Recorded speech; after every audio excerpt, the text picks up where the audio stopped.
A'udzubillahi minasyaitonirrajim. Bismillahirrahmanirrahim. Assalamualaikum warahmatullahi taala wabarakatuh. Alhamdulillahirabbil alamin. Puji syukur kehadirat Allah Subhanahu wa taala yang telah memberikan kita keberkahan, kenikmatan, yang telah menciptakan kita dalam keadaan yang sebaik-baiknya.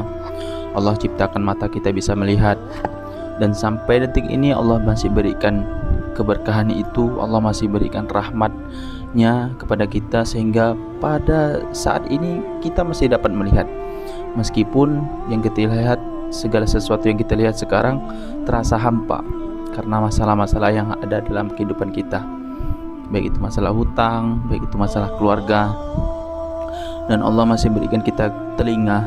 Allah berikan kita telinga untuk mendengarkan ayat-ayat Allah, untuk mendengarkan kalam-kalam Allah, untuk mendengarkan Al-Quran, untuk mendengarkan hal-hal yang baik. Itu adalah salah satu bukti bahwasanya Allah masih cinta kepada kita. Maka banyak-banyaklah bersyukur kepada Allah Subhanahu wa taala. Dan tidak lupa kita selalu berselawat kepada Rasulullah sallallahu alaihi wasallam. Allahumma shalli wa sallim wa barik ala sayyidina Muhammad wa ala ali sayyidina Muhammad. Karena berkat syafaat Rasulullah sallallahu alaihi wasallam lah kita bisa masuk ke dalam surganya Allah Subhanahu wa taala. Bayangkan nanti di akhirat tidak ada yang boleh masuk ke dalam surga kecuali Nabi Muhammad sallallahu alaihi wasallam, Rasulullah sallallahu alaihi wasallam dan umatnya. Dan umat-umat yang lain ditahan dulu untuk masuk ke dalam surga, belum masuk ke dalam surga. Jadi tidak ada yang boleh masuk ke dalam surga kecuali Rasulullah dan para umatnya masuk terlebih dahulu, baru umat lain juga masuk ke dalam surga. Masya Allah, tabarakallah. Maka kita berbanyak salawat kepada Rasulullah sallallahu alaihi wasallam. Allahumma shalli wa sallim wa barik alaihi. Allahumma shalli wa sallim wa barik alaihi. Allahumma shalli wa sallim wa barik alaihi. Dan adapun untuk teman-teman, ayah bunda, abang kakak yang menonton video ini, semoga Allah berikan kemudahan dalam setiap urusan. Semoga yang ngerasa rezekinya lagi sempit, lagi susah, semoga Allah mudahkan. Dan semoga Allah berikan keberkahan dalam kehidupannya. Allah mudahkan urusannya. Allah jauhkan dari segala bahaya. Allah permudah segala kebaikan-kebaikan yang dilakukan. Dan semoga ketika punya hutang, punya masalah dalam kehidupan, semoga Allah lunaskan hutangnya. Allah berikan kemudahan, Allah berikan jalan keluar, Allah berikan rezeki yang tak disangka-sangka. Amin amin ya rabbal alamin. Nah, teman-teman yang dirahmati Allah Subhanahu wa taala, dimanapun Anda berada, yakin dan percayalah, masalah yang hadir dalam kehidupan kita itu bukan karena Allah benci kepada kita, bukan karena Allah tidak sayang kepada kita, tapi karena kitalah yang mungkin penuh akan dosa, penuh akan kesalahan kita di masa lalu. Kita ngaku bahwasanya segala sesuatu yang kejadian, keburukan yang datang dalam kehidupan kita itu datangnya dari kita sendiri. Dan Allah Subhanahu wa taala juga berfirman di Quran surah An-Nisa ayat ke-79, "Ma asabaka min hasanatin faminallah wa ma asabaka min sayyi'atin famin nafsik." Dan apapun segala sesuatu itu yang baik-baik itu datang dari Allah. Maka kehidupan kita, kayak kita bisa melihat, kita masih bisa mendengar, kita masih bisa berbicara, kita masih bisa bernafas, menghirup udara yang segar. Itu adalah kebaikan-kebaikan yang datangnya dari Allah Subhanahu wa taala. Adapun masalah hutang, masalah keluarga, masalah penyakit, semuanya itu murni karena dosa dan kesalahan kita, karena kita jauh dari Allah Subhanahu wa taala. Maka ada beberapa amalan yang akan kita bahas, yang akan kita ceritakan pada kesempatan kali ini, yang insya Allah akan memberikan pencerahan kepada kita bahwasanya hutang yang kita anggap susah itu akan menjadi mudah, sakit yang kita anggap itu berat akan menjadi ringan, dan masalah-masalah hidup yang kita hadapi saat ini itu akan menjadi mudah di hadapan kita, di mata kita, dan Allah Subhanahu wa taala akan berikan kemudahan, keberkahan dalam kehidupan kita. Nah, adapun tips-tips dan trik-trik agar kita bagaimana lunas dari hutang adalah, yang paling utama adalah jangan pernah lari dari tanggung jawab. Jangan pernah lari dari hutang kita. Karena sejatinya hutang yang kita lakukan, yang kita ambil itu adalah salah satu cara kita mendekat kepada Allah Subhanahu wa taala. Jadi dengan kita berhutang, dengan kita mengambil hutang, sebetulnya itu kesalahan dari kita sendiri. Tapi ketahuilah bahwasanya kesalahan yang kita lakukan semata-mata itu untuk mendekatkan diri kepada Allah Subhanahu wa taala. Diubah mindsetnya. Bukan karena salah kemudian kalah, tapi karena salah ingin soleh. Nah, kita pernah salah tapi kita pengen soleh. Nah, jadi jangan pernah menganggap bahwasanya segala sesuatu itu buruk. Nah, yang saat ini kita rasakan ya mungkin kegelisahan ya, kesusahan, kebingungan, itu adalah salah satu cara kita untuk mendekatkan diri kepada Allah Subhanahu wa taala. Jadi jangan pernah anggap bahwasanya masalah yang kita hadapi itu adalah masalah, tapi itu adalah kunci atau jalan untuk kita mendapatkan ridho dan rahmat dari Allah Subhanahu wa taala. Nah, salah satu bentuk agar kita lunas dari hutang adalah, dan caranya ini rahasianya adalah jangan pernah pikirkan hutang. Bagaimana caranya? Ya kan? Bagaimana caranya kita berhutang tapi tidak pernah memikirkan hutang? Maksudnya adalah bukan tidak memikirkan dan tidak membayar, bukan. Kita minta kepada Allah Subhanahu wa taala bahwasanya segala sesuatu yang kita hadapi, baik itu hutang atau itu masalah keluarga atau masalah kehidupan kita, itu semata-mata bukan untuk mencelakai kita, tapi agar kita dekat dengan Allah Subhanahu wa taala. Maka cara untuk agar lunas tadi tidak memikirkan hutang. Nah, memang saya sadari bahwasanya tidak mudah untuk melakukannya. Nah, amalan tidak mengingat hutang ini jangan tidak memikirkan hutang ya, bukan tidak mengingat hutang. Tidak memikirkan hutang ini adalah amalan yang mungkin memang berat, tapi itulah jalan agar kita mendapatkan rahmat dan kasih sayang Allah Subhanahu wa taala.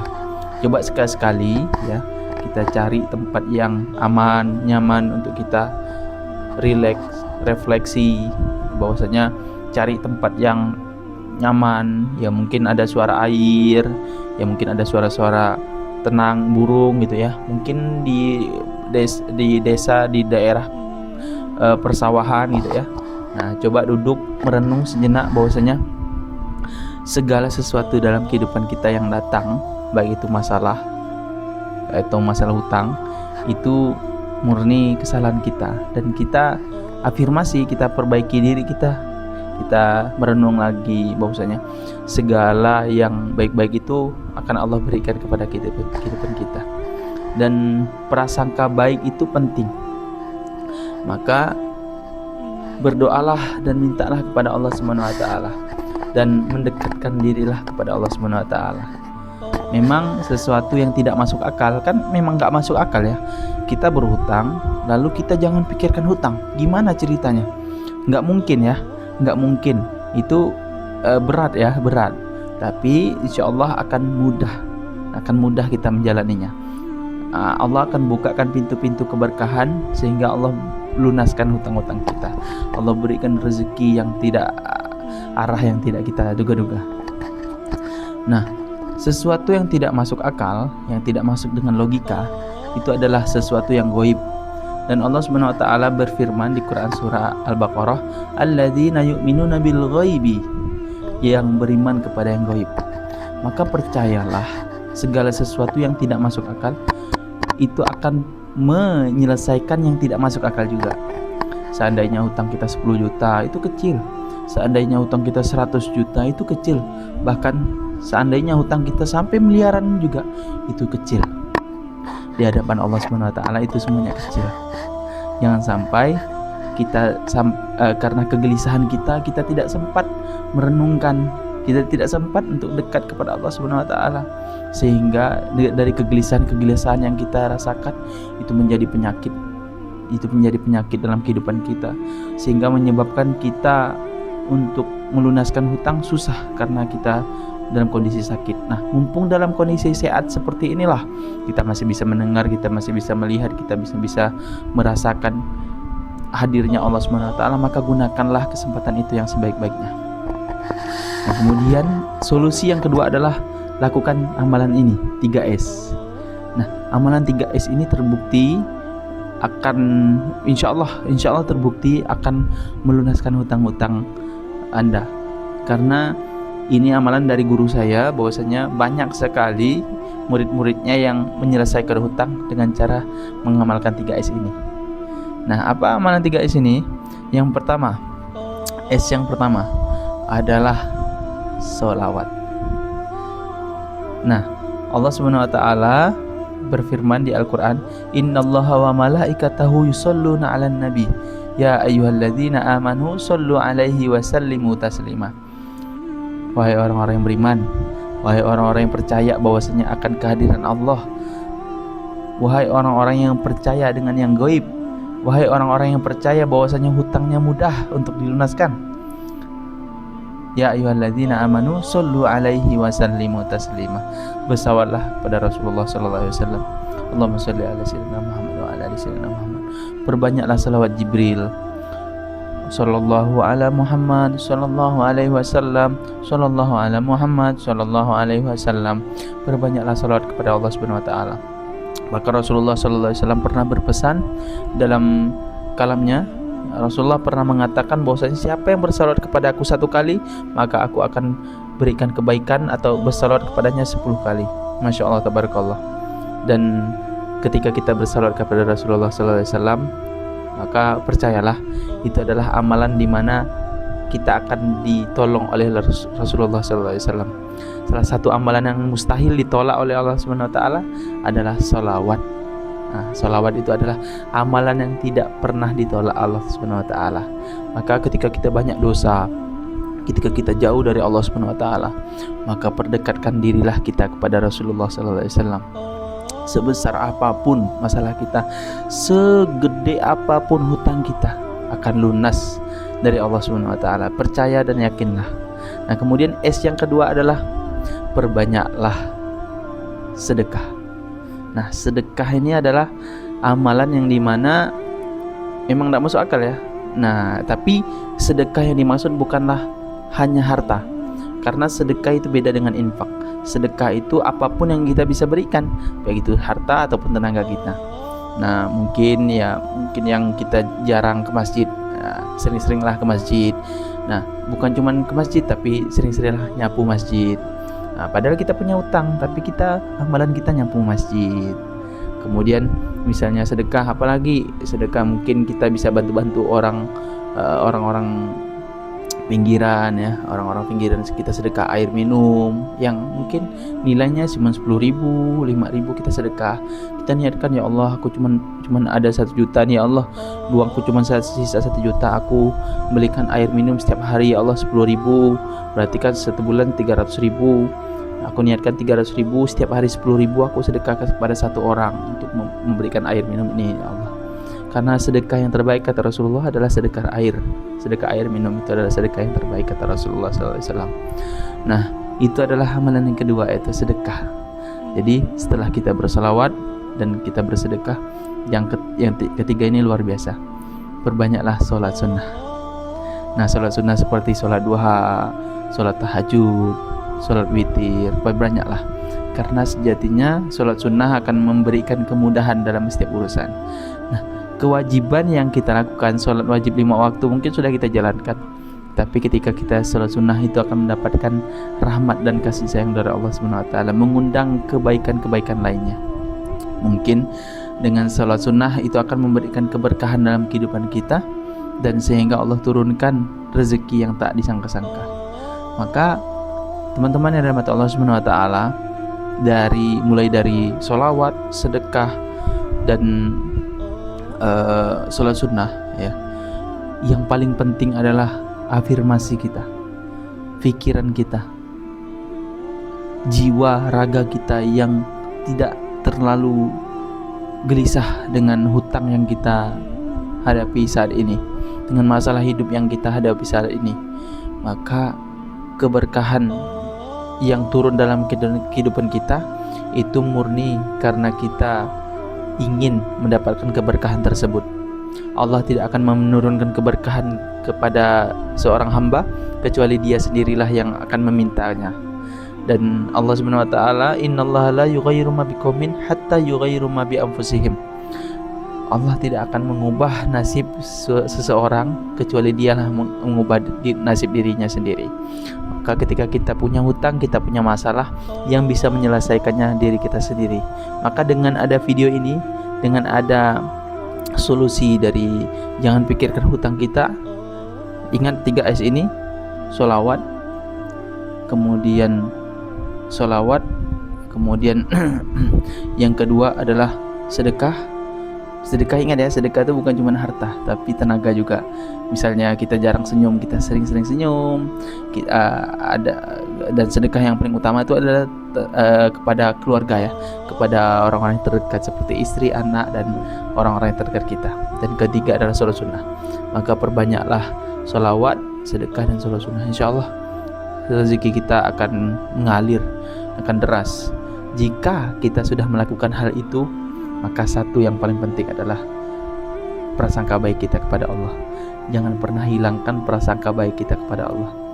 Jangan pernah kita hilangkan bahwasanya Allah akan melunaskan hutang-hutang kita. Seringlah mencatat bahwasanya, ya Allah, terima kasih sudah lunaskan hutang hamba, ya Allah.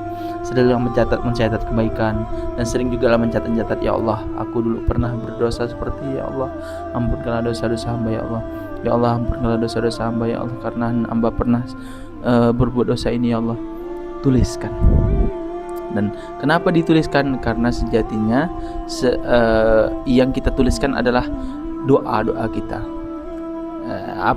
Doa adalah sebuah harapan, sebuah komunikasi kita kepada Allah Subhanahu wa taala. Maka hati-hati dengan doa. Karena dengan doa, dengan rasa, dengan jiwa kita yang tersambung kepada Allah Subhanahu wa taala, itu akan mengakibatkan kita mendapatkan keajaiban yang tidak pernah kita duga-duga.